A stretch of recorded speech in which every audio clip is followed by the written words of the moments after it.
Alam kong 23 taon ang agwat ng edad namin, pero hindi ito dahilan para hindi ko siya mahalin. Ang importante sa akin ay masaya ako sa piling niya at masaya ako sa relasyon namin. At kahit kailan, hindi matanda ang tingin ko sa kanya. Mahal ko siya at alam kong mahal din niya ako. Hindi pera ang habol ko sa kanya at alam kong hindi lang ang katawan ko ang gusto niya. Ito ang aking story. Ako si Valerie. Simulan natin sa manliligaw kong si Cedric.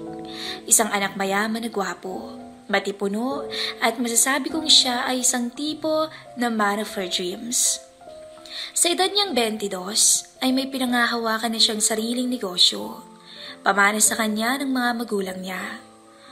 Ngunit bago ko pa man nakilala si Cedric ay may mas nauna na sa kanya na manligaw din sa akin. Si Celerino, isang matandang binata na tulad ni Cedric ay negosyante din. Pero malaki ang agwat ng edad namin ni Mr. Celerino. 44 na siya habang ako ay 21 pa lang at halos kakagraduate lang sa kolehiyo. Nakilala ko si Celerino dahil sa ex-classmate ko at best friend kong si Arlene. Empleyado kasi siya sa kumpanya ni Mr. Celerino. Sabi ni Arlene, mula daw nang makilala ko ni Celerino ay lagi na raw niya akong tinatanong sa kanya. Pabor naman to kay Arlene dahil naging close friend siya sa boss niya. At para daw mas lalo pa siyang lumakas, ay sakyan ko lang daw ang gusto ng boss niya. Total, hanggang salita lang naman daw to. Gwapo naman si Celerino, matipuno at hindi naman halata sa itsura niya ang edad niya. Mayaman kasi kaya naaalagaan niya ng maayos ang sarili at kutis niya. Pinagbigyan ko si Arlene sa hiling niya. Sinakyan ko ang pambobola ng boss niya sa akin. Ngunit hindi ko inakalang iimbitahan niya ako sa isang dinner date. Iniisip ko na mukhang seryoso talaga si Celerino at mukhang nanliligaw na talaga siya sa akin. Noong una, nagdadalawang isip pa ako na sumama sa paanyaya ni Celerino. Pero dahil sa kakakulit sa akin ni Arlene, ay pumayag na rin ako. Ang gabing yun ang pinakamiserableng gabi ng buhay ko. Hindi ko lubos maisip na nakipag-date ako sa isang matandang binata. Para na kaming mag-ama. At hindi talaga ako mapakali dahil pinagtitinginan kami ng bawat tao sa loob ng restaurant. Hindi ko alam kung anong iniisip nila sa akin pero natitiyak kong masama at ang labis na ikinakahiya ko ay baka isipin nilang isa kong bayaran. Ngunit ang gabing yun ay ang gabi na nakilala ko ng lubusan si Celerino.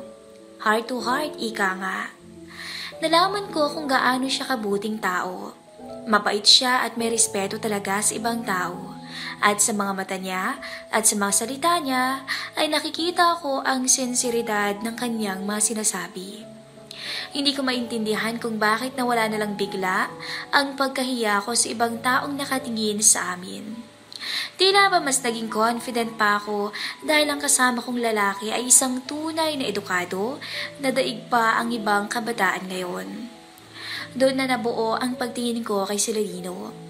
Nag-interest na ako sa kanya at ang mga sumunod naming dinner date ay hindi na ako pinipilit ni Arlene dahil kusa na akong sumasama. Sa pagdaan pa ng mga araw ay nahulog ang loob ko sa kanya nang hindi ko napapansin. Napaka-romantiko kasi niya at napaka-sweet. Hindi siya boring kasama at lagi niya akong pinapasaya. Sana lang ay kaming dalawa na lang ang nabubuhay sa mundo. Ngunit sa kabila ng panliligaw niya, ay nag-aalinlangan pa rin ako ni ibigay ang matamis kong oo. Alam kong ang edad niya ay may kaakibat na panghuhusga mula sa ibang tao. Kung ano-ano ang aking naririnig, lalo na sa mismong mga magulang ko pa. Tingnan mo nga, halos kaedad ko lang siya. Parang tatay mo na siya. Pagtutol ni Daddy. Mag-isip ka nga, sa ganda mong yan, papatol ka sa matanda. Dagdag pa ni Mama. May makikita ka pangigit sa kanya ate. Oo, mapera siya pero matanda pa rin siya. Sabat naman ng kapatid ko. Hindi bali kung 5 taon lang ang agwat eh. Kaso 23 years gap, dagdag pa nila. Sa kabila ng naririnig ko sa kanila ay tila ba mas lalo pang napapamahal sa akin si Celerino. Kahit paanong paninira ang gawin nila sa kanya, ang magandang kalooban pa rin niya at maayos na personalidad ang aking nakikita. Alam kong 23 years ang agwat ng edad namin, pero hindi ito dahilan para hindi ko siya mahalin. Ang importante sa akin ay masaya ako sa piling niya at masaya ako sa relasyon namin. At kahit kailan, hindi matanda ang tingin ko sa kanya. Ano ka mo, relasyon? May namamagito na agad sa inyo? Ano ka ba? Gamitin mo ay utak mo? Kahit anong pagdadahilan ko ay tutol pa rin talaga sila. Nang makahanap ako ng trabaho, doon ko naman nakilala si Cedric. Anak siya ng may-ari ng kumpanyang pinagtatrabahuhan ko. Biglang nag-iba ang ihip ng hangin. Nagsimula ng malito ang puso ko, lalo na nang manligaw na rin sa akin si Cedric. Tulad ni Celerino ay mabait din at kagalang-galang din si Cedric at naging advantage niya ang kanyang edad. Mas compatible kami, ika nga. Kinikilig din ako kay Cedric, pero mas matimbang pa rin si Celerino sa puso ko. Si Celerino ang isinisigaw ng puso ko, ngunit si Cedric ang idinidikta ng utak ko. Ito ang naging dilema sa love life ko. Naiipit ako sa dalawang lalaking parehong nagugustuhan ko. Alam kong sa puso ko ay mas mahal ko si Mr. Celerino. Pero alam ko rin sa utak ko ay mas karapat dapat si Cedric para sa akin. Mabuti na lang at tinulungan ako ng kay Lupit na tadhana na magdesisyon. Dumating ang araw na naunang nagtapat sa akin si Celerino at nang suyuin niya ako sa labi, hindi ko alam kung bakit hindi ako pumalag at nasabi ko na lang din na mahal din kita. Dito na nagsimula ang isang lihim na relasyon namin na itinago namin maging sa best friend kong si Arlene. Mahirap na, baka malaman ng pamilya ko. Tsaka na lang namin naaminin sa tamang panahon. Sa tuwing kasama ko siya, nakakaramdam pa rin ako ng pagkahiya, paminsan-minsan. Lalo na kapag may nakikita akong ibang tao na nagbubulong-bulungan sa tabi namin tapos bigla na lang ngingiti. Hindi ako naging komportable sa relationship namin. Mukhang nagkamali ako. Yun ang laging nasa isipan ko. Hindi ko na makayanan ang kahihiyan na natatamasa ko sa tuwing kasama ko siya sa mga pampublikong lugar. Makikipag-break na sana ako, pero muling dumapo sa akin ang labi niya bago pa man ako makapagsalita. Siya ang first kiss ko, at ang ikalawang halik na yun ay nauwi sa hindi ko inaasahang tagpo. Dinala niya ako sa kwarto niya. Kinakabahan pa ako nung una pero dahil boyfriend ko siya, ay pumayag na rin akong ituloy. Maingat niya akong itinahayas sa kama at sinimulang kalasin ang mga suot ko. Ramdam ko ang kaba sa sarili ko, kasabay ng lamig ng hangin ng aircon. Nginitaan lang niya ako at hinawakan niya ang magkapila kong kamay para tanggalin sa pagkakakubli sa aking sarili. Ilang sandali pa ay maingat niyang ibinukas ang mga binti ko, tsaka malambing na lumusong sa akin. Napapailing na lang ako at napapapikit na para bang mababaliw at hindi malaman kung anong aking iisipin. Napapasabunot ako sa buhok niya sa sobrang pagkikikil ko. Hingala pa ako nang muli siyang sumampa tsaka siya bumulong sa akin. Ituloy ko na ba? Bulong niya sa akin. Tumango lang ako at niyakap ko siya ng mahigpit. At inihanda ko ang sarili ko sa mga susunod pang magaganap. At napakunot na lang ako ng noo nang maramdaman ko ang pag-iisa naming dalawa. Kasabay noon ang paggilid ng luha ko sa mga mata ko dahil alam kong hindi pa ako handa. Tumindi ang pag-iyak ko at dahil naawa siya sa akin ay tumigil siya. Mahal kita at handa akong maghintay. Sambit niya at pagkatapos ay hinalikan niya ako sa noo at niyakap. Ramdam ko ang kalinisan ng hangarin niya. Isa talaga siyang tunay na gentleman.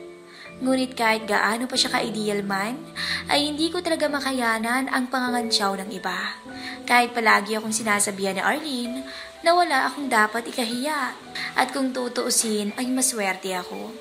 Subalit hindi pa rin sapat ang salita. Mahal ko si Celerino, Pero sa tingin ko, hindi talaga to mag-workout dahil hinihila ako ng agwat ng edad namin. Ginamit ko ang utak ko. Nakipag-break up ako kay Celerino at pinili ko si Cedric. Love is freedom. Kung siya ang napili mo, wala akong magagawa kundi pakawalan ka. No worries, ang sabi niya. Bumulib ako sa pagka-gentleman niya. Sinagot ko si Cedric na ikinatuwa ng lahat. Naka-jackpot daw ako ng bata at mayaman pa. Napapangiti na lang ako. Gusto ko naman si Cedric at alam kong matututunan ko rin siyang mahalin. Ngunit walang gabi na hindi ko inisip si Celerino. Hindi ko alam kung bakit nadudurog ang puso ko. Alam kong hindi ako masaya. Naguguluhan ako. Bakit ko nga ba sinugot si Cedric ngayong hindi ko naman siya mahal? At bakit ko ikinakaya si Celerino kung talagang mahal ko siya? Naguguluhan na ako. Inanap ko siya. Namimiss ko na ang halik niya. Namimiss ko na siya. Lumipas ang mga araw, linggo, buwan, at tumagal kami ni Cedric. Mabait naman siya at napapamahal na rin siya sa akin. Hanggang dumating na sa puntong dinala ko ni Cedric sa hotel. Hindi ko alam kung ba't napapayag niya ako. Ang alam ko lang wala na kami suot that time at nakasampa na kaagad siya sa akin. Ngunit sa bawat halik at haplos niya ay si Celerino ang nasa isip ko. First time mo ba to? Bulong niya sa akin. Hindi ko alam kung bakit niya yon na itanong pero tumango na lang ako. Good, patuloy pa niya. Lalo siyang naging marahas sa akin that time. Parang halimaw. Parang wala siyang pakialam kahit pamasaktan ako. Hindi tulad ni Celerino na inaalala ko. Puro das lang ang pinakita niya sa akin. Walang lambing. Feeling ko talaga walang halong pagmamahal. Nakalimutan na yata niya na girlfriend niya ang kasalo niya. Pumikit na lang ako at tiniis ang kahayupan niya sa akin. Hindi ko inakalang magagawa niya sa akin to. Feeling ko nilapastanganan niya ako. Tumulo ang luha ko. Napaiyak ako. Masamang masama ang loob ko at wala talaga siyang pakialam kahit nakikita niya akong umiiyak. Ang mahalaga lang yata sa kanya ay makuha niya ang gusto niya. Dito ko na-realize ang isang bagay. Hindi pala importante ang sinasabi ng iba o ang panghusga nila sa isang klase ng relasyon. Ang mahalaga pala ay kapag kayong dalawa na lang ng taong karelasyon mo. Kung tunay na masaya ka nga ba sa kanya, hindi ang ego na magpapasaya sa ibang tao. At sa bandang huli, kayo at kayo pa rin ang taong gusto mo ang magsasama at hindi ang ibang tao. Bakit hindi ko agad to nalaman? At kung kailan huli na ay doon ko pa to nakita. Ang akala ko ay nagkamali ako nang piliin ko ang isang matandang binata na si Celerino. Hindi pala. Dahil sa kabila ng mga nasasabi ng ibang tao sa kanya, kapag kaming dalawa na lang, ang magkasama ay masayang masaya ako. Pagkatapos ng namagitan sa amin ni Cedric, ay hinarap ko siya. Hinataw ko siya ng isang malakas na sampal sa pisngi, sabay sabing, tapos na tayo. Parang nabunutan ako ng tinig sa dibdib. At ngayon babalikan ko na ang lalaking tunay kong minamahal. Si Celerino. Kinabukasan, maaga akong pumunta sa opisina ni Mr. Celerino. Masayang masaya ako at hindi matanggal-tanggal ang ngiti sa mga labi ko. Nadatnan ko si Mr. Celerino sa harap ng opisina nila na may kausap sa kanyang cellphone. Nagulat pa siya nang makita niya ako at binigyan niya ako ng matamis na ngiti. Pwede ba kitang makausap? Sa tanong kong to ay niyaya ako ni Mr. Celerino sa isang pinakamalapit na coffee shop. Na-realize ko na ikaw palang mahal ko. Hindi na ako nagpaligoy-ligoy pa. Dinaretsa ko na siya. Nagkamali ako. Hindi dapat kita iniwan. Patuloy ko. Alam mo, Valerie, ang totoo niya, nagpapasalamat pa nga ako dahil iniwan mo ko. Hindi na ito tulad ng dati. Ilang buwan na rin ang lumipas buhat nang maghiwalay tayo. Narealize ko na hindi mo talaga kayang magmahal ng isang tulad ko. Tulad kong isang matanda na. Tugon niya. Pero ngayon nalaman ko na. Kaya heto ako ngayon. Bumabalik sa'yo, please. Sagot ko. Huli na, Valerie. Sorry. May mahal na akong iba. Malungkot niyang sabi. Biglang nadurog ang puso ko kasabay ng pagtulo ng luha ko. Ang puso ko'y parang bahay na nawasak sa isang malakas na bagyo. Ako ang may kasalanan nito. Masyado kong inintindi ang sinasabi ng iba. Mas binigyan ko pa ng importansya ang paninira ng iba at hindi ko sinunod ang dinidikta ng puso ko. At ito ang aking premyo ngayon. Pagdurusa. At nagulat na lamang ako nang sabihin ni Mr. Celerino na si Arlene ang tinutukoy niyang mahal niya. Ang best friend ko. Siya pala yung matagal ko ng stranger na ka-chat na sinasabihan ko ng aking problema at nagbibigay ng advice sa akin. Nanlalambot ako, parang robot na nawala ng baterya, para pang bata na inagawa ng laruan. Ngayon wala ng taong mahal ko. Hindi ko na maibabalik ang kahapong sinayang. Pinakawalan ko ang paraisong punong-puno ng alitap-tap. Mabuti na lang kahit papaano'y si Arlene ang nakatuluyan niya. At least alam kong nasa mabuting kamay ngayon ang best friend ko. Lumipas ang taon, nasaksihan ko ang pagmamahala ng dalawa. Nagpakasal sila at ngayon may 3 anak na. Hindi matanggal ang kasiyahan ni Arlene. Noong una daw ay nahirapan din si Arlene sa ibinabato ng ibang tao sa kanila. Pero ipinaglaban daw niya si Celerino. At ngayon tanggap na rin sila ng lipunan. Oo nga naman. Hindi ko naisip na mawuwura din sa isipan ng ibang tao ang nakikita nila pag tumagal. Masaya ako para sa best friend ko, kahit papaano. Pero minsan ay hindi ko maiwasan ang mainggit. Nasanay ako na lang yung nasa kalagayan ngayon ni Arlene. Nalaman ko pa na si Mr. Celerino ay hindi tumandang binata. Nabiyudo pala siya noong 26 pa lang siya. Namatay ang asawa at mula noon ay hindi na nag-asawa hanggang makilala nga niya si Arlene. Tanda ito ng isang matino at mapagmahal na lalaki, si Mr. Celerino. Isa na lang ang hiling ko ngayon.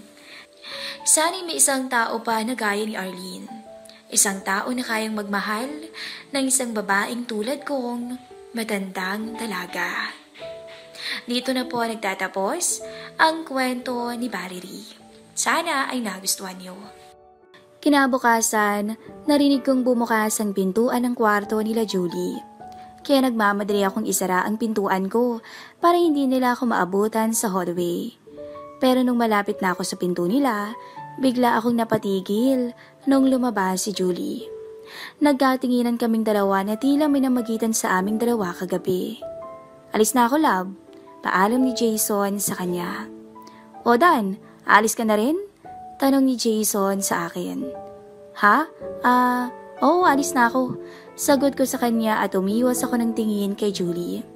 Sabay na tayo. Yaya nito sa akin. Sige.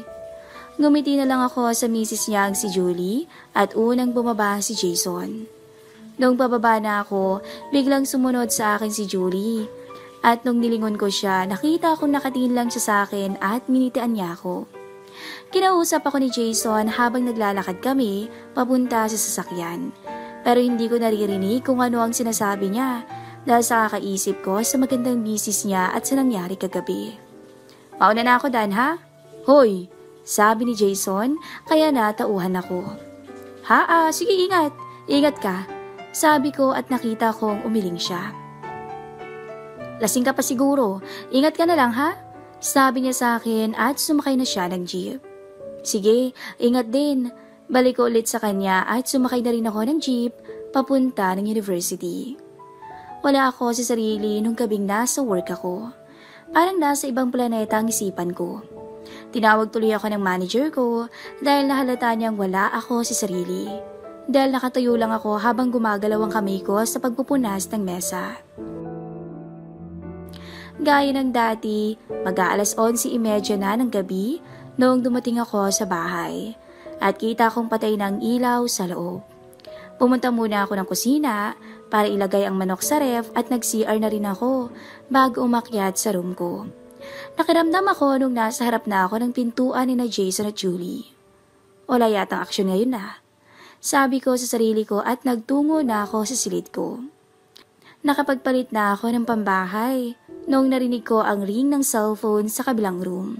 At tila narinig ko ang boses ni Julie na parang may kaaway siya. Lumapit at lumod ako sa pader na kahoy at inalis ang poster ni Kobe Bryant. Nakita ko siyang nakatalikod sa akin at may kausap sa cellphone niya. Wala yata si Jason, sabi ko sa sarili ko. Nang umarap siya, napansin kong galit na galit ang mukha niya. Anong oras na? At bakit wala ka pa dito? Tanong niya sa kausap niya. Si Jason siguro yun, sabi ko. Kanina pa kita hinihintay ah. Wala akong pakialam, basta umuwi ka na dito. Galit niyang sabi, sabay patay niya sa phone at hinagis niya to sa higaan. Napahinto siya ng ilang sandali at parang mainisip siya. Nag-aaway sila? Sabi ko sa sarili ko. Napansin kong lumingon siya ng kaunti sa direksyon ko at parang tinitingnan niya. Maya-maya lang ay umupo si Julie at tumalikod sa akin. At nagulat na lang ako nang bigla siyang pumihit parap sa akin at ibinukas ang mga binti niya. Biglang lumakas ang tibok ng puso ko. Pero biglang tumunog muli ang phone niya at inabot niya to. Hello? Sagot niya. Anong oras ka ba talaga uuwi? Dinig ko ang tanong niya. Madaling araw? Alam mo ba anong araw ngayon? Tanong niya. Oh, alam mo naman pala eh. Bakit wala ka pa? Tanong ni Julie sa mister niya. Nangako ka sa akin, Jason. Wala akong pakialam sa kasamahan mo basta umuwi ka dito. Kung hindi walang anniversary. Galit niyang sabi sa mister niya. Anniversary pala nila ngayon. Kaya pala siya galit na galit. Ewan? Sigaw ni Julie sabay patay niya ng phone at binato ito sa may unan. Visit talaga. Sabi niya ulit at biglang humiga siya at tumalikod patagilid. Ilang minuto ring hindi siya gumalaw. Napatayo na lang ako nang marinig ko ang nag-ring ang phone ko, kaya mabilis akong humakbang papunta sa bed ko. At hindi ko na tiningnan kung sino ang tumatawag. Basta ko na lang ito ang sinagot. Hello? Nanginginig pa ang boses ko sa kaba. Hindi ito nagsalita. Hello? Sabi kong muli. Nakita mo ba ako? Biglang tanong nung tumawag sa akin. Napatingin na lang ako sa cellphone ko at nakita ko ang pangalan ni Julie. Diyos ko, isabi ko na lang sa sarili ko. Hindi ko alam kung ano ang isasagot ko. Alam kong kanina ka pa nakatingin sa akin, Dan. Sabi niya. Kasi Julie, sabi ko. Pinagmamasdan mo ba ako? Tanong niya at dali-dali akong bumalik sa pader. Oh, sagot ko. Anong ginagawa ko ngayon? Tanong niya sa linya. At nanlaki na lang ang mata ko nung nakita kong nasa sahig na ang short niya at ang iba pa. Ang pilya mo. Mainang sabi ko sa kanya. Ano? Tanong niya. Ang sabi ko, ang ganda mo pala talaga. Narinig kong tumawa siya ng mahina sa linya. Bakit? May ibubuga ba yan, Dan, ha? Tanong niya. Ewan, gusto mo ba? Tanong ko. Hindi pwede. Sagot niya kahit hindi pa ako tapos sa sasabihin ko. Ano ang hindi pwede? Tanong ko sa kanya. Hanggang dito lang tayo, Dan. Ayaw kong mahulitan ni Jason na may namamagitan sa atin dito sa kwarto ko. Sabi niya. Pwede naman dito sa room ko kung gusto mo. Sabi ko sa kanya. Hindi rin pwede. Sagot niya. Bakit? Tanong ko. Ayoko mahuli ako ni Jason na wala dito sa kwarto namin. Silosong mister ko, Dan. Sabi niya sa akin. Julie, please. Pagmamakaawa ko sa kanya. Sorry, Dan, sorry. Sabi niya sa akin at lumapit siya sa pwesto ko, tsaka nilapit ang magandang mukha niya sa akin. Mahinaon niyang sinuyo ang aking labi sa maliit na espasyo na yun. Please, puntahan kita dyan. Pagmamakaawa ko ulit, nang biglang may narinig kaming ingay sa may hagdanan, kaya agad siyang umalis. Ibinalik ko agad ang poster ni Kobe Bryant. Tuluyang nawala na rin sa linya si Julie. Shit, paano to? Sabi ko dahil natangay na talaga ako sa sitwasyon namin. Tang-ina, napamura pa ako sa disappointment. Nahiga na lang ako sa sahig na tila naiyak dahil sa pagkadismaya. Nakiramdam ako sa kanilang mag-asawa at tila nagtatalo silang mag-asawa. Pero maya-maya, natahimik na sila at narinig ko na lang ang pag-uga ng kama nila kaya naman napasuntok ako ng mahina sa sahig. Hindi ako nakatulog ng maayos nung gabing yun. Kinabukasan, Nagkatinginan kami ni Julie nung lumabas ako ng room. At nakita kong muling humalik si Jason sa kanya na tila walang nangyaring away sa kanila kagabi. Tara na Dan, yaya sa akin ni Jason. Sige, sabi ko na lang at nauna na siyang bumaba. Huminto muna ako sa may hagdanan at tumingin kay Julie na nakatingin lang sa akin. Dan, tawag ni Jason. Bababa na. Sagot ko habang nakatingin ako sa magandang misis niya at nginitian lang din niya ako tsaka sinara na ang pinto ng silid nila. Nagkukwento si Jason tungkol sa lakad niya kagabi kasabang mga kaibigan niya. Masaya Dan, sama ka sa amin sa susunod kung gusto mo. Sabi niya sa akin. Kayo na lang, salamat. Sabi ko sa kanya at nagpaalam na siya sa akin para sumakay ng jeep. Buong araw akong tulala at nag-iisip tungkol sa nangyari kagabi. Break time ko sa work at nakatingin lang ako sa cellphone ko. Dan, huy! Tawag pansin ng kasamahan ko. Ano? Tanong ko. Sasama ka ba sa amin? Clubbing lang tayo. Sabi niya. Sorry, kailangan kong mag-aral, malapit na kasi yung midterm eh. Rason ko na lang sa kanya. Palagi naman eh. Sabi niya at kita kong nadismaya siya sa sagot ko. Pasensya na. Sabi ko na lang sa kanya. Lumipas ang mga araw na puro titigan at ngitian lang ang mga nangyayari sa amin ni Julie sa tuwing nakakasalubong ko siya sa hagdanan, sa sala o sa kusina. Maaga na ring umuwi ang mister niya sa bahay kaya hindi na yata mangyayaring makaisa ako kay Julie. Naisip ko rin dala na rin siguro ng uhaw niya o galit niya sa mister niya kaya siya nagrebelde kasi kung gusto talaga niya, kahit ilang minutos lang ay papatol siya sa akin noon. Pero hindi. Umayaw siya kaya binaliwala ko na lang ang nangyari at bumalik sa normal na araw ko. Sabado ng hapon, noong nagising ako sa pagkakaidlip nang makarinig ako ng ingay. Ingay ng pukpok ng martilyo sa labas ng kwarto. Dan, ikaw pala, sabi ni Mang Joseph nung lumabas ako. Anong ginagawa niyo? Tanong ko sa kanya. Inaayos ko lang yung hagdanan. Malapit na kasing masira yung isang baitang, kaya inayos ko na. Sabi niya sa akin. Buti na lang, Mang Joseph, sabi ko. Oo, para pagbaba mo hindi ka mahulog. Biro niya sa akin at nakita ko ang kagamitan niya. Sa inyo ho ba lahat yan? Tanong ko. Oo, bakit? Tanong niya. Mang Joseph, pwede ho bang mahiram yung chisel niyo? Tanong ko. Bakit may ayusin ka? Tanong niya. Ako na para hindi ka na mahirapan. Sabi pa niya. Hindi po, maliit lang naman eh. Sabi ko. Para saan ba?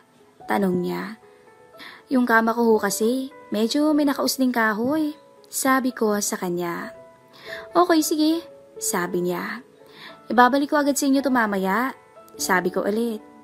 Kinuha niya to sa toolbox niya at inabot sa akin. Balik mo lang kung tapos ka na. Sabi niya sa akin at nagpasalamat ako sa kanya. Nung gabing yon, tumambay ako sa labas. Dahil medyo mainit sa loob at sakto ding nakatambay ang mga gitara boys ng barangay kaya natuwa akong nakipag-jamming sa kanila. Habang sumasabay ako sa pagkanta nila, nakita akong lumabas ng bahay si Jason kasunod si Julie. Nakita akong parang nagpaalam sa kanya si Jason nung umalik ito sa pisngi niya. At nagmamadali itong naglakad papalayo. Nung lumalim na ang gabi, bumalik na ako sa bahay at nakita ko nagliligpit ng gamit si Mang Joseph at natapos na rin siya. Yan, okay na, sabi niya. Nga pala Mang Joseph, salamat para sa chisel niyo, maayos na ho yung higaan ko. Sabi ko sa kanya. Walang anuman yun, sabi niya at napatingin na lang kami kay Julie noong dumaan siya sa harapan namin. Julie, saan nga pala pupunta yung si Jason? Tanong ni Mang Joseph. Tinawagan kasi siya ng boss niya eh, para mag-relyebo dun sa kasamahan niyang may sakit. Sagot niya. Ganun ba? Yayayain ko sana siyang mag-inuman eh.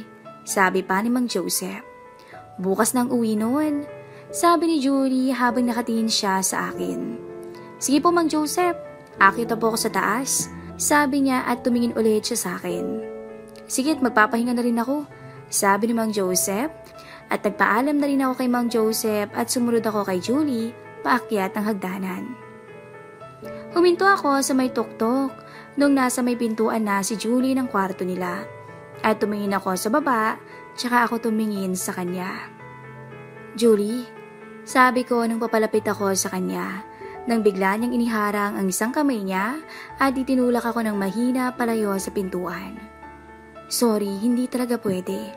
Sabi niya sa akin kaya nadismaya ako dahil pagkakataon na sana namin to. Sige, sorry. Sagot ko na lang at napahiya ako sa pag-abanti ko. Ngumiti lang siya sa akin bago niya sinara ang pintuan.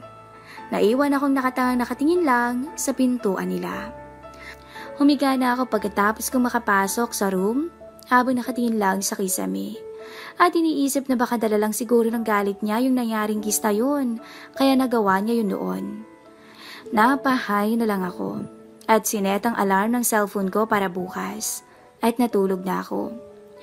Makalipas siguro ang ilang oras, narinig kong tumunog ang phone ko at sinagot ko. Hello? Antok pa yung boses ko nung sinagot ko to. Anong ginagawa mo? Tanong nang tumawag sa linya at nabusesan ko agad siya. Nakahiga na, ikaw? Tanong ko. Nakahiga na rin. Sagot niya at natahimik kami ng ilang sandali. Julie? Sabi ko. Lapit ka, sabi niya. Ha? Tanong ko. Lumapit ka, ang sabi niya ulit. Napatingin ako sa pader at nakita kong nasa sahig na ang poster ni Kobe Bryant. Lumapit ka sa pader, sabi ni Julie, kaya bumangon ako at nakita ko ang mata niya sa maliit na espasyo na yon. Lumuhod ako at nilapit ang mata ko kaya umatras siya ng kaunti. Hi, bati niya. Hello, balik ko sa kanya at nginitian niya ako. Ang ganda mo talaga, Julie. Sabi ko sa kanya at nakita kong nag-blush siya. Dan. Sorry nga pala ha, sabi niya. Sorry, San. Tanong ko naman. Kung hindi ko pinagbigyan yung gusto mo nung gabing yun. Wala yun. Kaya ko namang mag-isa eh. Biro ko. Talaga lang At natawa siya. So pwede na ba ngayon? Tanong ko sa kanya. Nagsimulang bumilis ang pagtibok ng puso ko. Hindi talaga pwede sabi niya. Wala namang makakaalam nito at isa pa, hindi ba sabi mo bukas pa uwi si Jason? Gusto ko man pero hindi talaga pwede, sabi niya sa akin. Bakit hindi? Isang tawid ko lang sa silid mo o dito tayo sa room ko magagawa na natin to. Sabi ko sa kanya. Ayoko, natatakot ako baka may makakita sa akin na umalis ako dito at pumunta ako dyan. Rason niya. Hindi nga malalaman ni Jason, promise. Sabi ko sa kanya. Sorry talaga, hanggang dito na lang siguro tayo, Dan. Sabi niya sa akin na may halong takot sa boses niya. Halatang hindi pa na-experience ni Julie ang magtaksil sa asawa niya, kaya kabado siya at umaayaw sa pamimilit ko sa kanya. Hanggang ganito na lang tayo. Ayaw mo ba sa akin?